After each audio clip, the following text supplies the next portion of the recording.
মানে আমি রীতিমতো ২ দিন ধরে আমি কেঁদেছি। আমার জন্য আমার পুরো চোখ, মুখ পুরো ফুলে গিয়ে মানে আমি রীতিমতো নিচে কি আছে সেটা তাকিয়ে দেখতে পাচ্ছিলাম। অ্যান্টিবায়োটিক ওটা হচ্ছে অ্যালার্জি হয়ে গেছিলো আমার। আমার প্রচণ্ড কাঁপুনি দিয়ে জ্বর এসেছিল।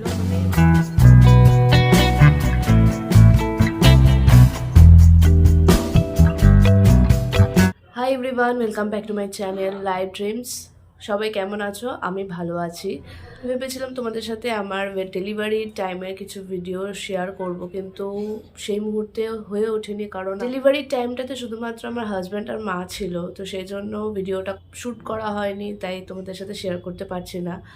তো আমি ভাবলাম তাহলে তোমাদের সাথে একটু আমার ডেলিভারি একটু এক্সপিরিয়েন্স তোমাদের একটু শেয়ার করি।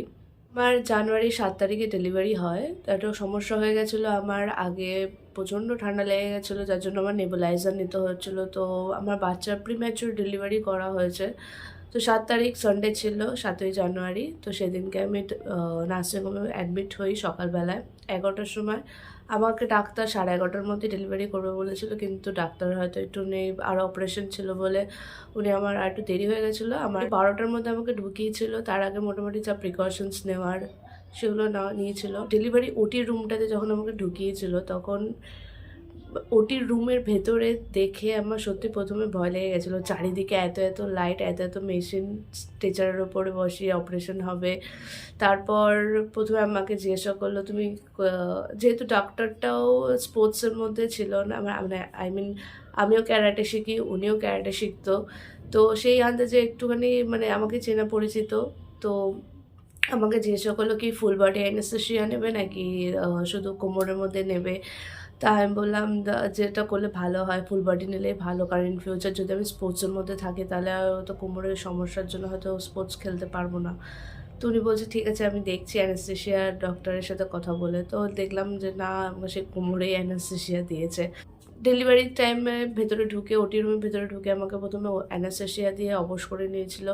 তার ৫-৬টা ডাক্তার ছিল, আমার সাথে কথা বলছিল। শুধু আমার মনে হচ্ছিল যে প্রচণ্ড টেনশনের মধ্যে ছিলাম, প্রচণ্ড ভয়ও লাগছিলো যে কী হবে কী হবে, মানে ফার্স্ট টাইম ওরকম ওটির মধ্যে বলে বোঝানো সম্ভব না যেটা। কারণ যারা মা সি সেকশন করে সবাই এটা জানে। শুধু সি সেকশন বলেই নয়, যারা নর্মাল ডেলিভারি করে, নর্মাল ডেলিভারির একরকম, আবার সি সেকশনেরও আরেক রকম কষ্ট।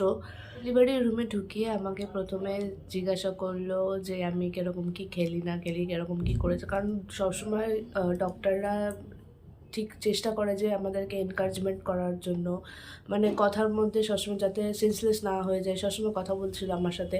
তো আগে আমাকে নাকের মধ্যে অক্সিজেনের লাইন নাকে এখানে দিয়ে দিয়েছিল। তারপর পরপরই আমাকে ক্যাথিটার পরিয়েছিল। তারপর অ্যানেস্থেসিয়া পিঠে দিল। পিঠে দেওয়ার পর তারপর আমাকে বললো শুয়ে পড়ো। তো আমি শুয়ে পড়লাম। তো শুয়ে পড়ার পর বলছে এবার পা তুলো, পা তুলে দেখো তো আমাকে।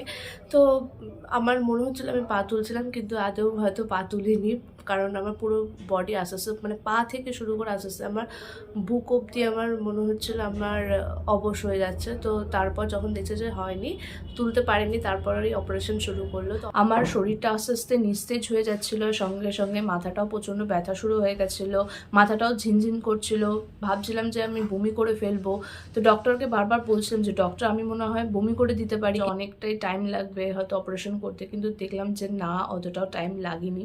কিছুক্ষণের মধ্যেই দেখলাম যে পেট থেকে আমার বাচ্চাকে বার করে আমার সামনে দেখাচ্ছিল, কিন্তু শরীরটা অতটাও সায় দিচ্ছিল না আমার তখন, তাই জন্য সেভাবে আমার বাচ্চার মুখটাকে আমি দেখতে পাইনি, কিন্তু শুনতে পেয়েছিলাম যে আমার ছেলে হয়েছে না মেয়ে হয়েছে, এবং ডক্টররা আমাকে আমার কাছে আমার বাচ্চাকে দিয়েছিল তখন।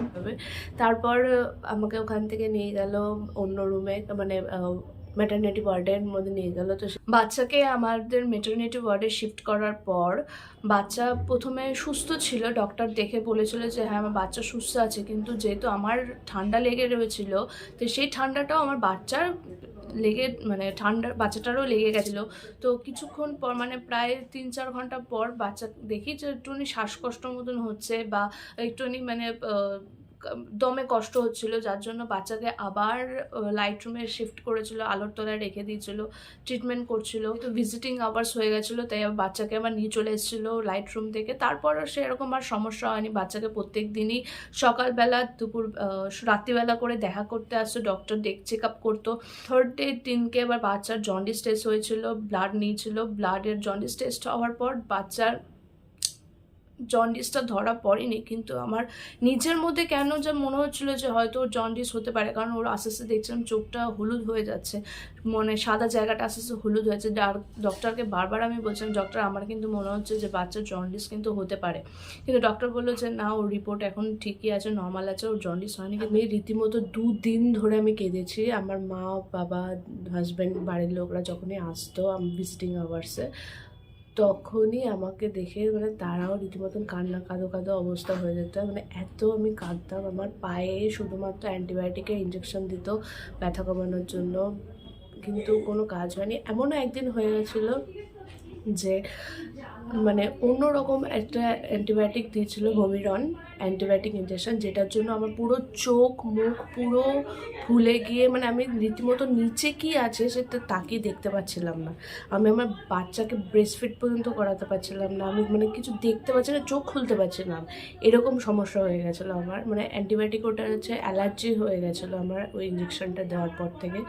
তো তারপর আবার আস্তে আস্তে আর ওইটার সাথে সাথে আমার প্রচণ্ড কাঁপুনি দিয়ে জ্বর এসেছিলো। মানে যখন ম্যাটারনিটি ওয়ার্ডের মধ্যে ঢুকিয়েছিল তখন আমার সাথে নাকি আমার বাবা মা, আমার হাজব্যান্ড দেখতে এসেছিলো আমাকে, তখন নাকি আমাকে জিজ্ঞাসা করেছিল যে কেমন কি লাগছে না লাগছে। তা আমি তাদেরকে বলেছি নাকি শুধু যে আমার বমি পাচ্ছে, তাছাড়া আর নাকি কোনো কথাই বলিনি আমি তাদের সাথে। বেলা মানে না পেরেছি ঘুমাতে, না পেরেছি মানে কষ্ট সহ্য করতে, শুধু কেঁদেছি পড়ে পড়ে। তো 2 দিন পর মানে 3 দিনের দিন সকালবেলায় আমাকে হাঁটানোর কথা হয়েছিল, ডাক্তার আমাকে হাঁটতে বলেছিল। 3 দিনের দিন সকালবেলায় আমি হাঁটটি, একটু কষ্ট হয়েছিল, হেঁটে হেঁটে টয়লেট ইউজ করতে হয়েছিল, ক্যাথিটার খুলে দিয়েছিল, যার জন্য কাশির সমস্যাটা আস্তে আস্তে কমতে কমতে তারপর আমার একটু ঠিক হয়, এবং 4 দিনের মাথায় আমাকে হসপিটাল থেকে রিলিজ করে ডিসচার্জ দিয়ে দেয়, এবং আমি আমার বেবিকে নিয়ে তারপর বাড়িতে চলে আসি।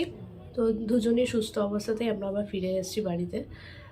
তো ভগবান কাছে এটাই চাই, যেন চাইছি সবসময় প্রে করছি যেন ও সুস্থ থাকুক। আমার ডেলিভারির কীরকম এক্সপিরিয়েন্স হয়েছে না হয়েছে, তো সেটাই তোমাদের সাথে আজকে শেয়ার করলাম। ভালো লাগলে সবাই লাইক করো, সাবস্ক্রাইব করো এবং সাপোর্ট করো আমাকে। তো আজকের মতন এখানে একটুখানি টাটা।